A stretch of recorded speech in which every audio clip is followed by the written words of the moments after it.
అందరికీ నమస్కారం. ఈరోజు శ్యామ్ ప్రసాద్ ముఖర్జీ గారు జన్మించినటువంటి వెస్ట్ బెంగాల్లో వారు కన్న కలలు నెరవేర్చినటువంటి నరేంద్ర మోడీ గారి నాయకత్వంలో భారతీయ జనతా పార్టీ అధికారం సాధించడం, వారి ఆత్మ ఈరోజు నిజంగా సంతోషంగా శాంతి చేకూరింది.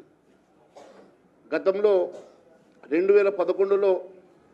ఒక్క సీటు కూడా లేనటువంటి వెస్ట్ బెంగాల్లో ఈరోజు విజయడంకా మ్రోగించి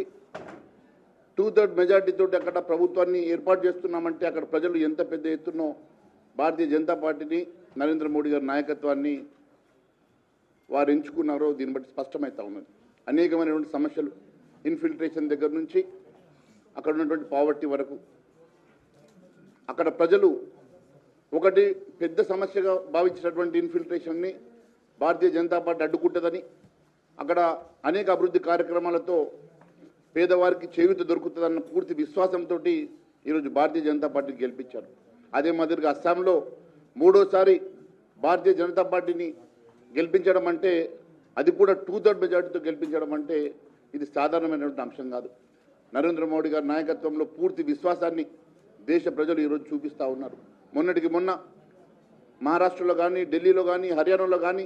ఈరోజు వెస్ట్ బెంగాల్ కానీ, ఒరిస్సా, అస్సాం కానీ, ఇప్పుడు పక్కన ఉన్నటువంటి ఒరిస్సా దగ్గర నుంచి అన్ని రాష్ట్రాల్లో ఒకటొకటిగా భారతీయ జనతా పార్టీ కైవసం చేసుకుంటూ, అదే మాదిరిగా ఈ ఎన్నికల తర్వాత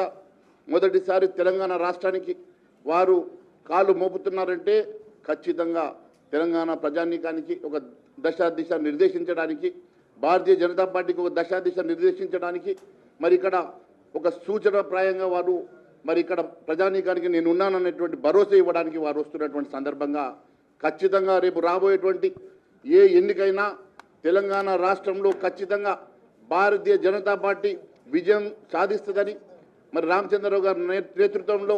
రాబోయేటువంటి ఎన్నికల్లో భారతీయ జనతా పార్టీ తెలంగాణ రాష్ట్ర ప్రభుత్వాన్ని ఏర్పాటు చేస్తారన్న విశ్వాసంతో మరి వారికి ఘన స్వాగతం పలకడానికి ప్రజలంతా కూడా సమాయత్తమవుతున్న సందర్భంగా మరి అన్ని రాష్ట్రాలలో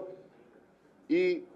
విజయాన్ని చేకూర్చి విజయాన్ని ఇచ్చినటువంటి ఆ ప్రజానీకానికి మరి ధన్యవాదాలు తెలియజేసుకుంటూ, నరేంద్ర మోడీ గారి నాయకత్వానికి, అమిత్ షా గారి నాయకత్వానికి మరి ధన్యవాదాలు తెలియజేసుకుంటూ అవకాశం ఇచ్చిన ధన్యవాదాలు తెలియజేస్తాను. ఇలాంటి మరిన్ని వీడియోల కోసం మా యూట్యూబ్ ఛానల్ను లైక్ చేసి సబ్స్క్రైబ్ చేసుకోండి.